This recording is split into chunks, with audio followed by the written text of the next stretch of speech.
Assalamu alaikum wa rahmatullahi wa barakatuh. May the peace and blessings of the Almighty be upon one and all. Today we will be discussing a very important topic connected to the tongue. The tongue, as you know, is a gift of the Almighty. It is very small in size, but it can create so much havoc and it can cause so much damage that more than any other organ of the body. So it's important for us to know that the Almighty has created this tongue. You know, some scholars say so beautifully, He has put 32 guards that are so sharp around that tongue so that we think 32 times before we actually utter. And it's amazing how the tongue is so small, it moves 1,001 times in a minute up and down, and yet it does not get cut by these sharp knives around. This is the gift of the Almighty. So consider it a gift. Use it as a gift. And the reason we say this is to concentrate more on a specific department of the use of the tongue, and that is when it comes to those we mix with, beginning or starting with our wives, our husbands, our family members, our relatives, and then those we interact with, our friends, and so on. What we should know is that the tongue has several different uses. One of them is to taste food, one of them is to speak, and there are so many other uses of the tongue that are there. Some we may know, some we may not know.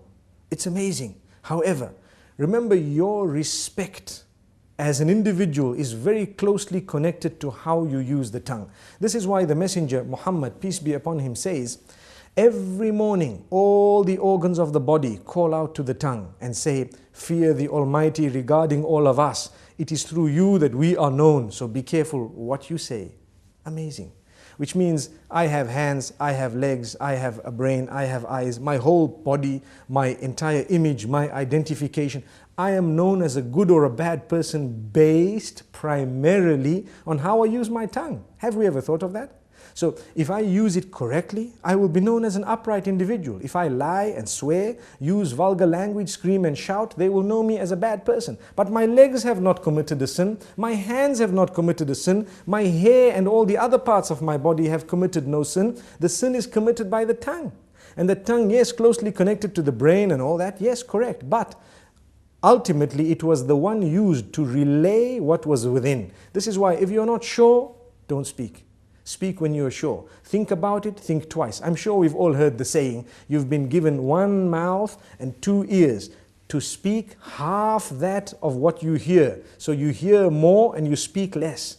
Sadly, a lot of us love to speak. And we just want to say anything and everything, no matter how it sounds. Not realizing, did you know, it is an act of worship to think before you speak. You're actually rewarded, an act of worship. The Almighty becomes pleased with us when we think before we speak. And not just think, but think of how many different ways there are for me to portray or to say what I have in my heart, to convey that message. If I've got 5 different ways of wording it, I need to select the best, most effective, most beautiful manner, and then I will speak. And if I speak using that best and most effective manner, I will automatically be able to please my Maker, and I will definitely cause or create lots of harmony and peace in my surroundings. So very importantly, let's use the tongue correctly. Number 1. Number 2 is not only the selection of words, the tone as well. Very closely connected to that. Some people scream and yell, they shout. Shouting will reduce your respect. The more you yell, the less people respect you. The next time you say something, nobody will want to listen to you because you're used to screaming. And this is the whole reason that we say, speak with a tone that is audible, but a respectable term, meaning respectful tone. You will find, and I'm sure we've all seen this, when someone has a habit of speaking with a calm tone and always relaxed, you will notice immediately that the minute they open their mouths, everyone is silent and listening. Whereas when you have another who's always yelling and screaming, everybody's yelling and screaming with them, no one knows whether they are serious or not serious. And imagine if you hear a person yell or scream who has never ever done that in his or her life. Automatically you would know that this is something very important because this person does not use this type of language or does not scream. Amazing. So this is the importance of the use of the tongue, how it gives the whole image of who we are just by its use. Sometimes a whole company can come crashing because of a CEO making one statement that is negative or bad. And there are examples of that in history where we've seen this happening because of the abuse or misuse of the tongue. The same way, a man who has always been respected can lose all his integrity within a split statement because of how bad it was and how evil it was. So we need to be careful. You are known by your tongue. Let us be careful how we use this tongue. We'd like to give a few more examples. Within the home, it is an act of worship to say words, to create the words and to utter words that will bring about a smile on the faces of your children and family members, your spouse primarily. Did you know that it is actually an act of worship to come home and utter words of goodness, sweet words, beautiful words, make people feel appreciated, make them feel wanted, make them feel the bond? And it is the tongue that makes us really connect to one another. And this is why we say it is an act of worship. So many people do not realize it's a charity to say a good word. A good word is a beautiful charity. We come home, we're silent.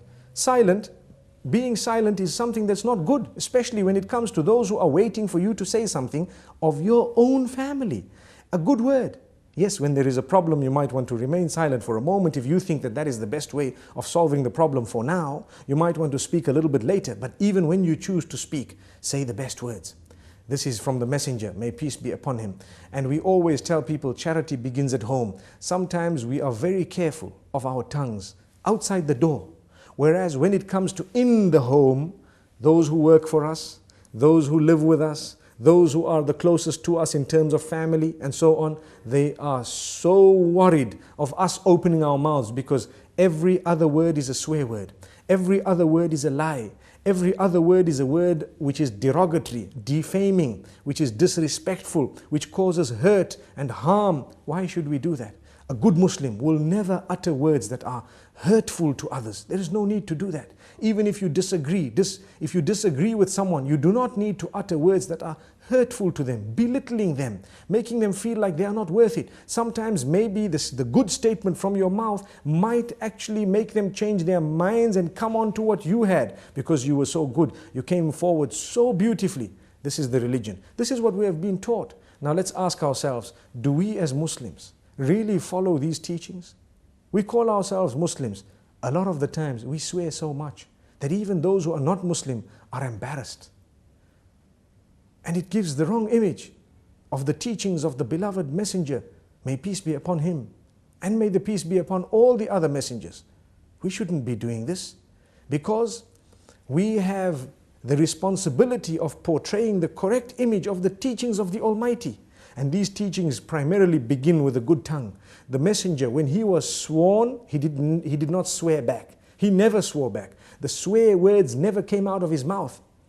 He says, a true believer is not he who is vulgar, is not he who speaks hurtful statements, is not he who lies, is not he who utters words that are hurtful to people, words that are incorrect, unjust. So we need to learn from this. Let us learn to be honest, tell the truth. For indeed, to lie would be a burden on the shoulders, and it would be a very, very grave burden on the Day of Judgment. We should not be lying. We should not be hurting people's feelings. I hope I've said a little bit to motivate people to use their tongues in a better way, starting with myself and then everyone else. Remember, choose the best words, choose the best expressions, for indeed, to do that is a great act of worship. Until we meet again, Assalamu alaikum wa rahmatullahi wa barakatuh.